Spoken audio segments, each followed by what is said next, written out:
মৰমৰ ছাত্ৰছাত্ৰীসকল, এই ইউটিউব চেনেললৈ তোমালোকক আজি পুনৰবাৰ স্বাগতম।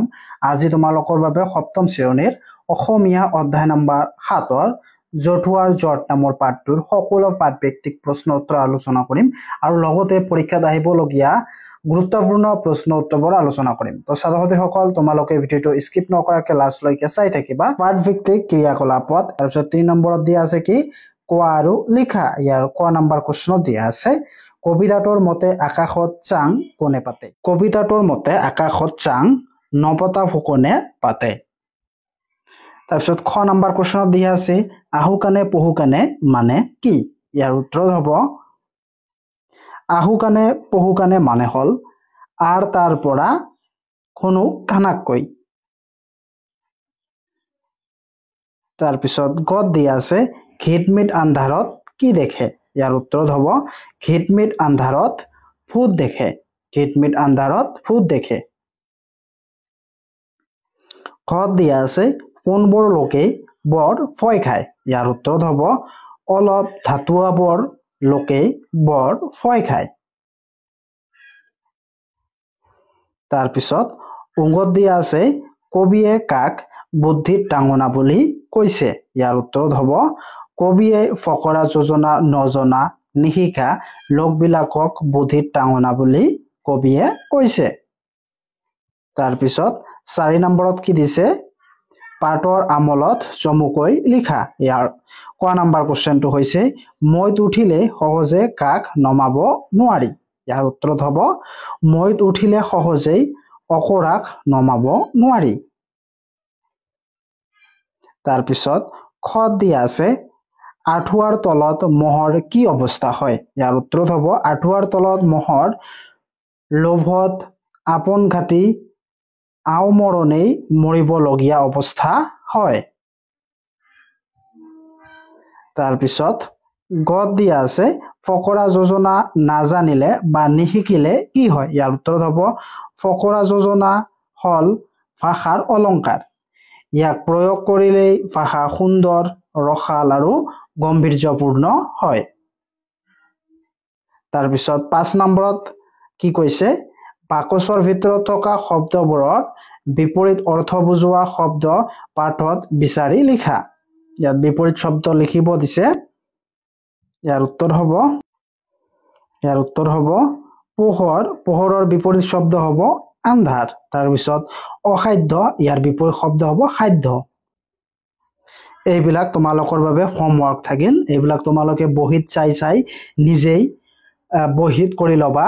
এইটো তোমালোকৰ বাবে হোমৱৰ্ক থাকিল। হোমৱৰ্কটো কৰি মোক কমেণ্ট বক্সত জনাই দিবা বুলি হোমৱৰ্কবিলাক মই কৰিছোঁ। তাৰপিছত 6 নম্বৰত কি দিয়া আছে পাঠত তোমালোকেই হুৰা দোৱা লাগে।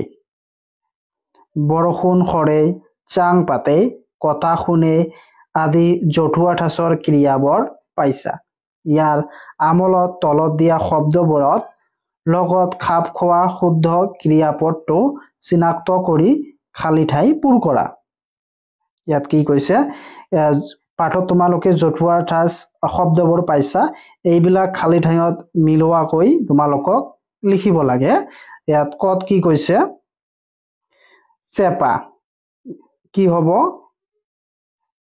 মাৰে হ'ব নে পাতে হ'ব। ইয়াত কি হ'ব চেপা। এইটো শুদ্ধ হ'ব চেপা পাতে। তাৰপিছত খত দিয়া আছে ঢেকি কি হ'ব বান্ধে নে দিয়ে। এইটো হ'ব ঢেকি দিয়ে। এইটো শুদ্ধ হ'ব। তাৰপিছত গত দিছে পাচি গড়ে নে সাজে। ইয়াৰ শুদ্ধ হ'ব পাচি সাজে। সাজেটো শুদ্ধ হ'ব। তাৰপিছত ঘত দিয়া আছে খেল কৰে নে খেলে। ইয়াৰ শুদ্ধ উত্তৰটো হ'ব খেল খেলে। তাৰপিছত উঙত দিয়া আছে মৰম লাগে নে ধৰে। ইয়াৰ শুদ্ধটো হ'ব মৰম লাগে।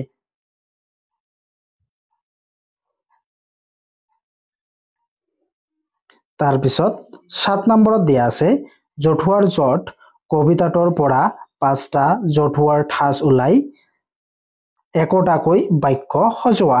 ইয়াৰ উত্তৰ 1 নম্বৰ উত্তৰটো হ'ব আকাশত চাং পতা। আকাশত চাং পতা কথা কৈ ফুৰা মানুহক কোনেও বিশ্বাস নকৰে। তাৰপিছত 2 নম্বৰটো হৈছে আহু কাণে পহু কাণে। এইটো এনেকৈ লিখিবা তোমালোকেই, পুতেকৰ কুস্বভাৱৰ কথা দেউতাকে আহু কাণে পহু কাণে শুনি বৰ দুখ পালে। তাৰপিছত 3ত দিয়া আছে আলাসৰ লাৰু। এইটো তোমালোকে এনেকৈ লিখিবা, ঘৰখনৰ একেজনী ছোৱালীৰ কাৰণে তাই সকলোৰে আলাসৰ লাৰু হৈ পৰিছে। তাৰপিছত 4 নম্বৰ আটম টকৰি। এইটো তোমালোকে এনেদৰে লিখিবা, সুগৃহিণীয়ে একোখন ঘৰ বৰ আটম টকৰাকৈ সজাই পৰাই ৰাখে। তাৰপিছত 5 গাই বাইচা। এইটো তোমালোকে এনেকৈ লিখিবা, নিজৰ দোষ ক্ষমা কৰিবলৈ সমাজৰ মানুহৰ ওচৰত গাই বাইচা। তাৰপিছত 8 নম্বৰত কি কৈছে, এটা শব্দত প্ৰকাশ কৰা। ইয়াৰ 1 নম্বৰটো হৈছে আনৰ ভাল দেখিব নোৱাৰা, এক কথাত কি কয়, চকু চৰহা। তাৰপিছত 2 নম্বৰত কি দিয়া আছে, ঘুনুক ঘানাকৈ যি কথা শুনা যায়, ইয়াক কি এক কথাত কি কয়, আহু কাণে পহু কাণে বা কাণ বগৰা। 3 নম্বৰত কি কৈছে, যিজন মাক দেউতাকক মৰম কৰে তাক এক কথাত কি কয়, মৰমীয়াল। তাৰপিছত 4ত দিয়া আছে, যি নিয়ম মতে খৰচ কৰে তাক কি কয়, মিতব্যয়ী। 9 নম্বৰত কি কৈছে, যথোৱাৰ্থত অৰ্থ জানো অহা। কুন্দত ইয়াৰ অৰ্থ হ'ব ধুনীয়া বা নিপেটল। তাৰপিছত খলকটিৰ তাল, এইটো হৈছে কোনো কামত নহা। তাৰপিছত চুঙা বাদুলি, ইয়াৰ অৰ্থ হ'ব সংসাৰৰ বিষয়ে একো নজনা লোক বা অনভিজ্ঞ।